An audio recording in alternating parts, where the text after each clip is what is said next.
بسم اللہ الرحمن الرحیم۔ السلام علیکم ورحمۃ اللہ وبرکاتہ۔ پیارے بچوں، امید ہے کہ آپ سب اپنی اپنی جگہ سب ٹھیک طرح سے ہوں گے۔ آج کا ہمارا سبق ہے چھٹی جماعت کے لیے، اور ہمارا جو سبجیکٹ ہے یعنی جو کتاب ہے وہ ہے اردو۔ ہماری کتاب کا نام بہارستان اردو ہے، اور بہارستان اردو سے ہم نے جو سبق چنا ہے وہ ہے ایک نظم ہندو مسلمان۔ لیکن پیارے بچوں، یہ نظم ہم نے پڑھی ہے اور اس کے کچھ جو سوالات ہیں وہی آج ہمیں کرنے ہیں یہاں پہ۔ اس طرح سے ہمارا موضوع ابھی تک یہ برقرار ہے، یعنی سابقہ موضوع جو تھا ہمارا ہندو مسلمان، تو اسی ہندو مسلمان کی نظم سے ہم نے آج کچھ سوال کرنے ہیں۔ تو امید ہے کہ آپ اپنی کتاب یعنی بہارستانی اردو کو نکال کر صفحہ نمبر 43 پر رکو گے۔ وہ صفحہ نمبر 43 آپ نکالو گے تو جب آپ نے نکالی اپنی کتاب تو آپ نے صفحہ نمبر 42 اور 43 نکالی، تو وہاں آپ نے یہ دیکھا سوالات۔ تو پیارے بچوں، یہ جو سوالات ہیں یہ تو اسی نظم کے متعلق ہمیں پوچھے جا رہے ہیں۔ تو مجھے امید ہے کہ ان سوالات کا جواب ہمیں دینے میں کوئی جھجک نہیں ہوگی، کیونکہ ہم نے نظم ٹھیک طرح سے پڑھی ہے۔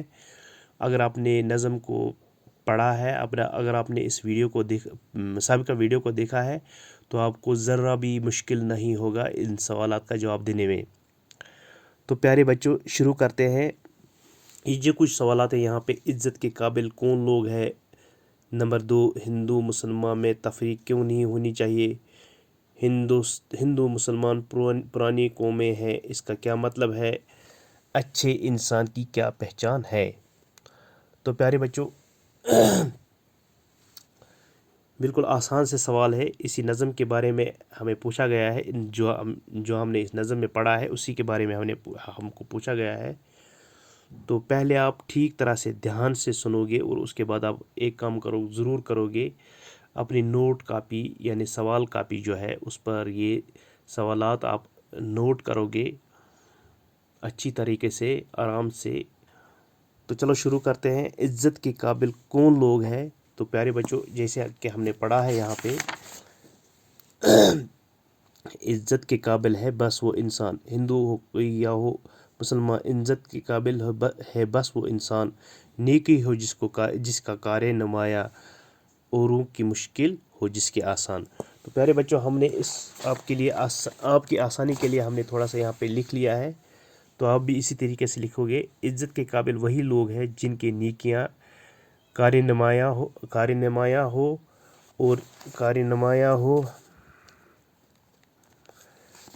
اور جن سے لوگوں کی مشکل آسان ہو جائے۔ تو پہلے سوال کا ہمیں جواب مل گیا آسانی سے۔ تو اس طرح سے دوسرے سوال پر ہم جائیں گے۔ تو دوسرا سوال ہے، ہم سے پوچھا گیا ہے، ہندو مسلمان میں تفریق کیوں نہیں ہونی چاہیے؟ پیارے بچوں، جیسے کہ آپ نے پڑھا ہوگا ہندو مسلمان کے بارے میں، یہ آپس میں بھائی ہندو مسلمان ہے، بھائی تفریق کیسی لڑائی، یعنی ان میں سے لڑائی اس لیے نہیں ہونی چاہیے کیونکہ یہ بھائی ہے۔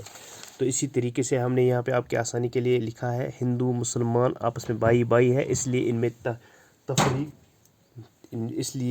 میں تفریق نہیں ہونی چاہیے۔ تو اسی طریقے سے ہم سوال نمبر 2 کو ہم نے کمپلیٹ کیا۔ اب آگے جائیں گے، آگے جا کے دیکھیں گے کہ تیسرا سوال کیا ہے ہمارے لیے۔ تو پیارے بچوں، یہاں پہ ہندو مسلمان پرانے قومیں ہیں، اس کا کیا مطلب ہے؟ تو پیارے بچوں، جیسے کہ ہم نے نظم میں بھی پڑھا ہے، ہندو مسلمان قومیں پرانی دونوں ہندوستانی، کیونکہ یہ پرانی قوم ہے اس لیے ان کا جو تعلق ہے ہندوستان سے ہے، یعنی یہ پہلے ہی سے ہندوستان میں رہنے آئے ہیں، اس کا یہی مطلب ہے۔ ہندو مسلمان پرانی قوم ہے، اس کا یہ مطلب ہے کہ ان دونوں کا تعلق ہندوستان سے ہے، یعنی یہ پہلے ہی سے ہندوستان میں رہتے آئے ہیں۔